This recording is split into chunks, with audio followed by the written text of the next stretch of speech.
say you're ready. Ready. Colonel Brown, thank you very much for that introduction. Deans, members of the faculty, distinguished guests, family, and friends, and most importantly, Hargrave class of 2019. I'm so pleased to be with you about 32 years to the day that I graduated from Hargrave. Are you ready? Yes, sir. You can just say, ready. Are you ready? Ready. You ready for this to be over? You can say ready. Ready. I've known Colonel Brown for a while now, and I've never had the occasion to question his judgment. That is until the day a few months back when he turned to me in his calm way and with a little bit of a smile said, "How would you like to deliver this year's commencement address?" I was a little surprised. I mean, I kind of looked like maybe somebody walked up behind me that I hadn't seen, and I stuttered a little bit, and then I spit out something really confidence-inspiring like, sure, that'd be awesome. I'm always very professional that way. All of that left me feeling a little bit like a Labrador retriever that finally catches the school bus, you know? Like, okay, we're here, now what? And so I sat around for a while fretting that I've never given a commencement address before, and I was really feeling the pressure. But then it hit me. He's never run a military school before. So it seems to be working out well for him. I can do this. And indeed, it is working out well for him, and I can do this. All that said, being asked did create a feeling of great honor, really deep in my soul, for which I am exceedingly grateful. And at the same time, it has led me to spend the last few months thinking about this speech every day, sometimes hourly, watching it creep closer and closer on the calendar while at the same time trying to capture every bit of wisdom, common sense saying, good advice, memes, I ran the gamut. In an effort to fully equip you to go forth into the world and conquer. And that is my job as the commencement speaker, is it not? To give you that one gem that changes your life forever, that makes you a success? No. But, in an attempt to do that, I have prepared a brief 90-minute talk with PowerPoint presentation.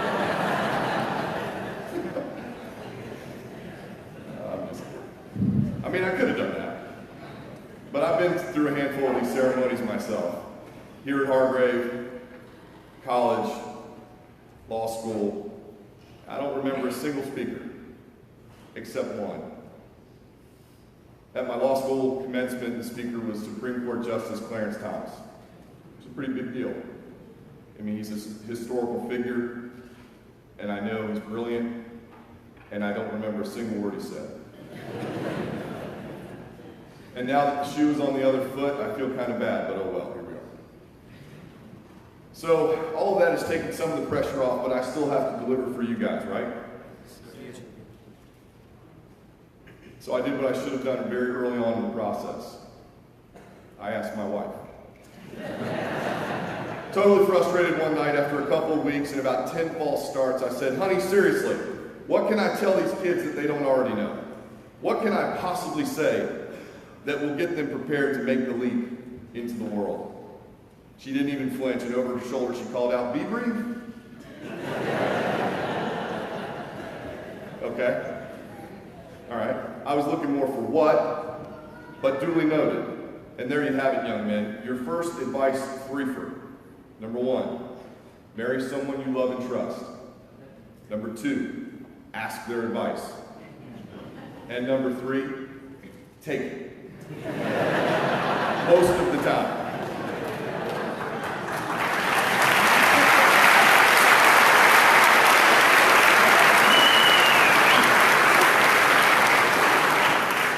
And so, since the joy of this ceremony being over is only rivaled by the commencement speaker being finished, let's dive in.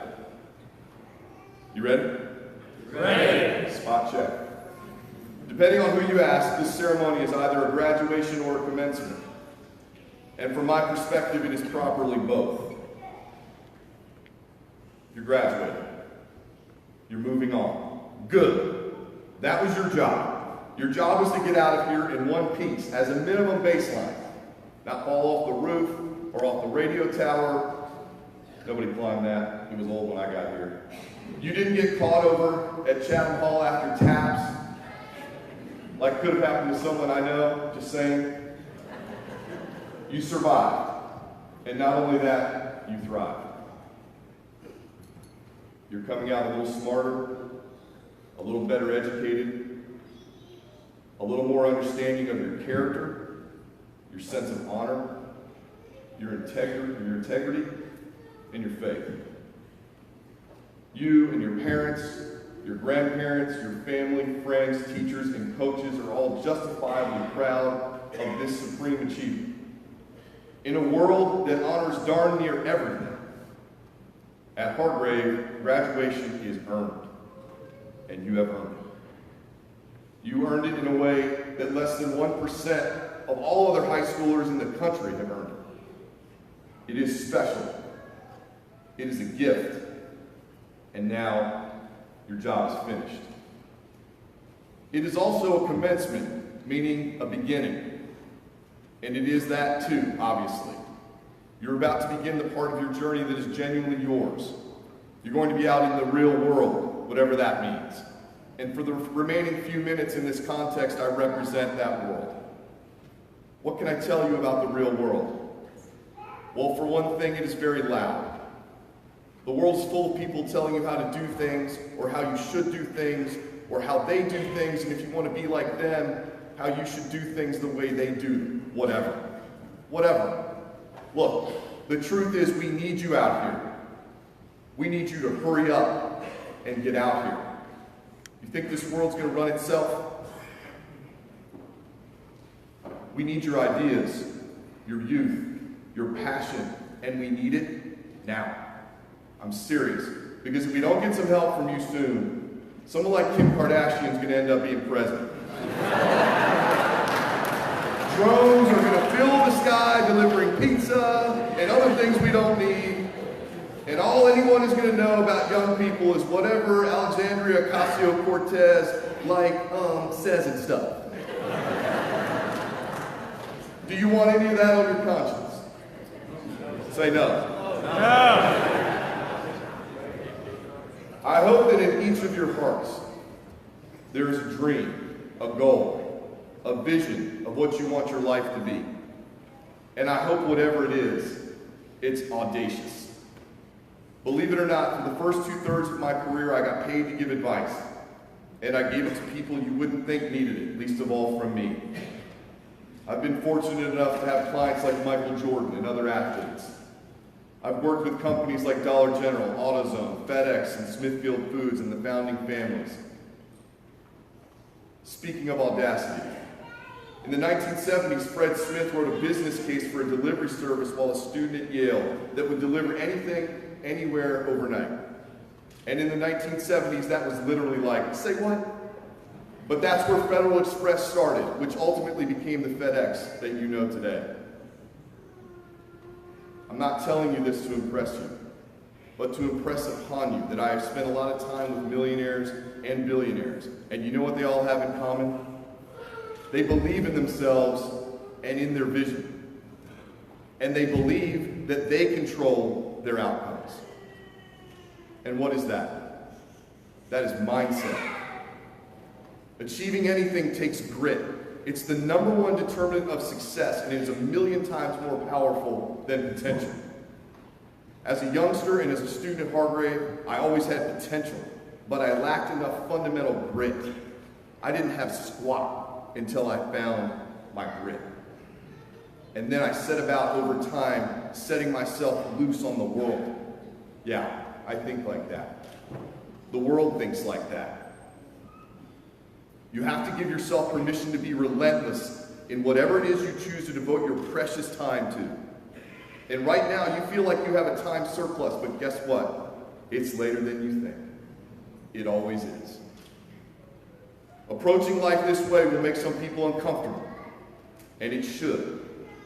That's how you create greatness. You have to push. The world gets up every day and gets after it. It doesn't matter whether you're running a hostel in Prague or a hospital in Peoria. The world demands excellence, and it rewards it too. In the end, it's a giant trade. What will you sacrifice for your dreams? What are you willing to give up? Is it parties on Friday night so you can study and get better grades? Is it diet so you can stick to your training regimen? What is it? What will get you your dream? What will you give to get your dream? If you care so much about something, if pursuing your gift to the world means enough to you because you know it can make the world a better place and change people's lives for the better, wouldn't you give it your all? Or do you have an excuse? Is your mindset weak? Is that voice in your head telling you that you can't? You know the voice. You don't have to do that last rep. You're too tired to go to the gym today. You worked really hard all week. You can skip studying today. None of this really matters anyway. One day off won't hurt. It won't matter. Yes, it does. One day does matter. Why? Because the way you do anything is the way you will do everything. The way you do anything is the way you will do everything. In life, your mindset is your castle, and your excuses are criminals. Your excuses will kill you. They will steal from you. Your excuses will rob you. You, graduating senior, the one thing you truly own in this world is your vision of your life as it should be. Did you sign up to be 50% of yourself? Did you sign up to only be 80% of yourself? No, I didn't. I didn't. Nobody does. A quick story. One day, only after a little while after I left the pews that you're sitting in, I had an experience that changed my life forever. I was in the Army at Fort Benning, and I was suffering in a way I had never suffered before. We'd been awake since 4 a.m. the previous day. We'd started a ruck march at about midnight. We didn't know how far we were going or when we'd be done. It was the darkest part of the night, maybe 3 in the morning, 3:30. And I was in a major world of hurt. Our packs were about 75 pounds, helmet, web gear, weapon, and really, really bad boots. I was dehydrated and semi-delirious, but not too delirious to avoid hearing that voice in my head screaming, "Stop! Please stop. Just quit. It'll be fine. Just quit." And the truck would roll along the column, and a guy or two would stop it and get on and quit. And I've never been in this place in my mind, this pain cave. I wanted my leg to break. I'm serious. I wanted to get hit by lightning. Now, I wanted a house to fall on me. Anything to make it stop. I tried focusing on the roster number on the ruck in front of me. 102, 102, 102, 102. Just one more step. Just one more step. Just one more step. But that voice was begging me to stop the whole time. And I was pretty close to packing it in. And suddenly, I had kind of a vision. It even felt like the light came on a little bit. And a voice in my mind said, "Sure, you can quit. No one at home would blame you if you told them this story. But no matter how good the excuse is that you come up with, it won't change the fact that you didn't finish. It won't change the fact you will never be here again and that you squandered this opportunity, and it won't change the fact that you quit. It won't change the fact that you have failed." It was suddenly very clear to me and very personal. I saw myself for who I really was. and not in a good way. I saw that in my life, for a variety of reasons, I'd adopted this skill of creating very good excuses to explain away my failures, my poor performance, my quitting, whatever. I'd somehow never learned the lesson that an excuse is just words that do not equal results. It hit me for the first time in a very real way that I didn't want to be that guy.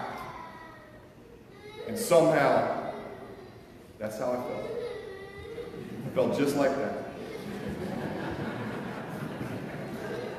And somehow I found the will and the strength to finish. But this isn't a fairy tale. I didn't hold up the giant sled like the Grinch and pound it out. No.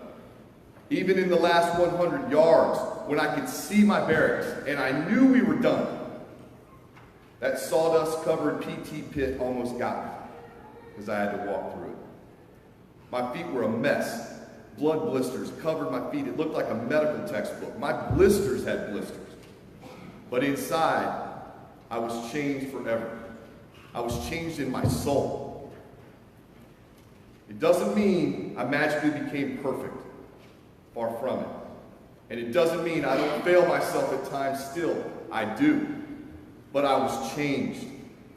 And I had figured out, for me, what had been really keeping me from hitting my greatest potential. I needed grit, not excuses. And I had to learn that lesson. And I had to learn that lesson that way because no one will tell you that your mindset is weak, that you're an excuse addict, that your performance is soft, that you're not achieving, because they have their own problems. Thoroughbreds want to be with other thoroughbreds. They don't want to be with donkeys. They'll just avoid you.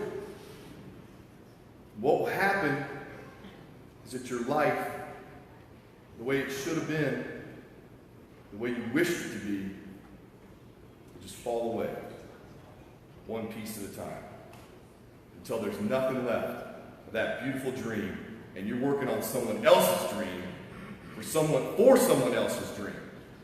And it's true, if you don't have a plan for your life, someone else who does will put you to work on theirs.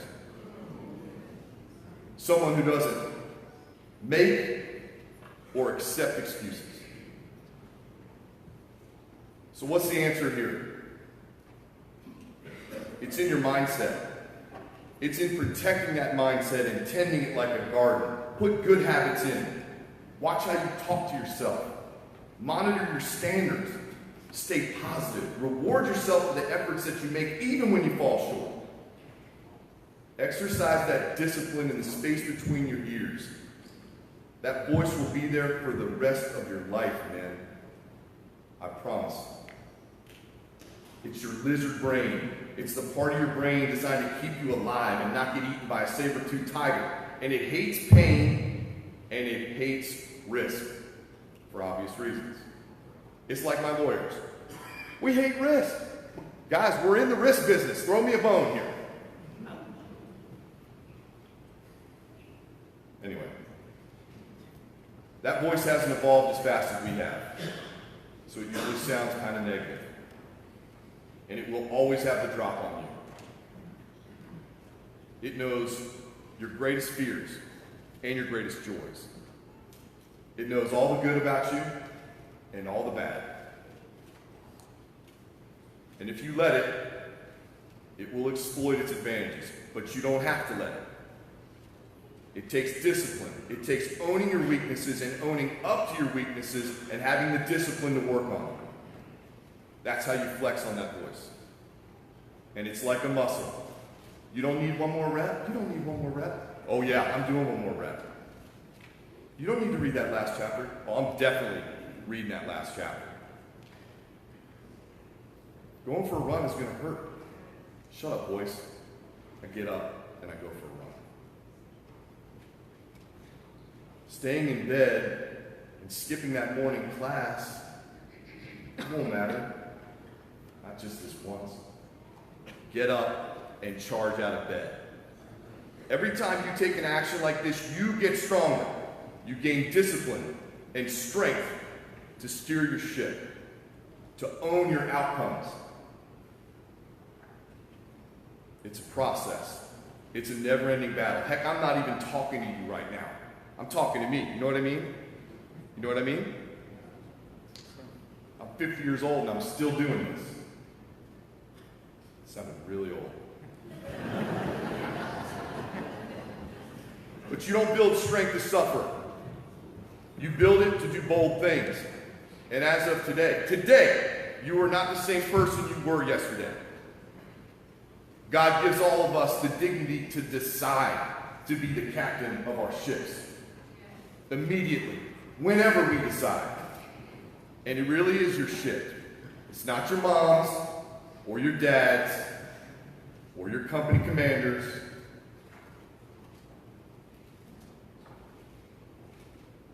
Speaking of company commanders, where's Max? That was a rough day at inspection, wasn't it? Yes, sir.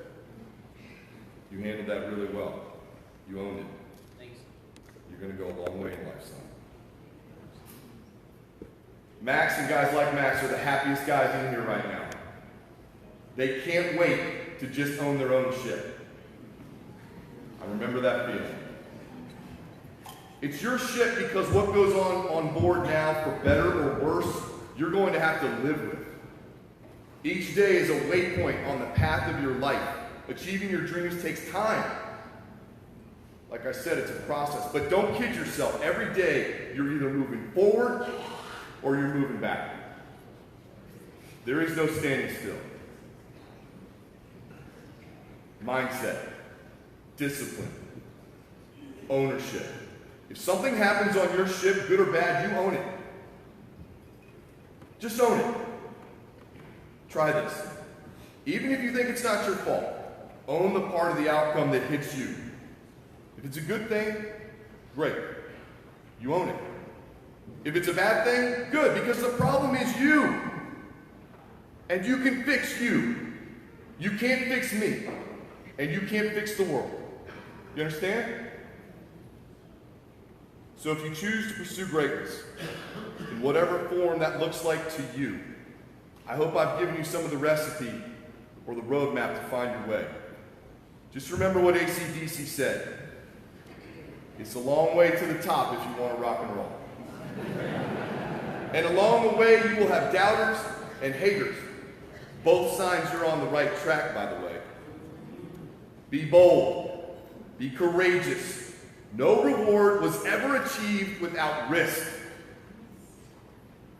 You have nothing to lose by following your dreams, whatever they are. If you fail, fail forward. Pick yourself up, dust yourself off, learn from it, and go again. The only real failure is failing to try. Churchill said it best. Success is not final. Failure is not fatal. It's the will to continue that matters.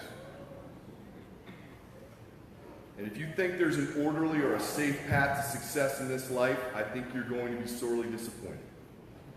And you're more likely than not going to miss that one chance to really go for it. One last thought on this. You ready? Ready. Nice. My experience tells me that life rewards action. Some people live their whole lives with a lion in their hearts that they never let out. Please, and I'm begging you right here, let the lion out. Let it out. Chase your vision for the future. The world needs men of iron, men of vision. And I've got more good news for you. Despite popular myth, there's always room at the top. There's always room for men who want to do more, to be more, to give more, to see more. Live your life. Live it. And don't you dare settle for being a spectator or a pedestrian in this life that you've been given. Take it from someone who almost got burned up fighting the Yellowstone wildfires twice, and the next year spent 6 months in a VA hospital with his chest cracked open. Life is for living, not watching.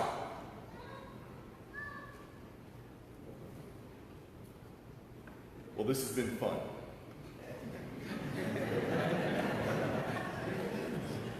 I graduated from Hargrave in 1987. Yes, back when we did pre-calc with a hammer and a chisel. I know. But I remember very clearly sitting in your place and thinking how surreal that it all was, that this experience at Hargrave was about to end. And happy that it was about to end. I imagine some of you now know that feeling I'm describing. Standing up here instead of sitting down there with you is also surreal and easily one of the strangest feelings of my life. And that's because, you see,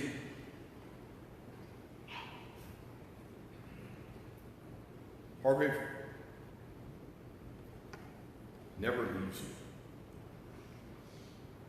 even when you leave it, because of the brotherhood. The brotherhood never forgets or flags in its strength and commitment to you.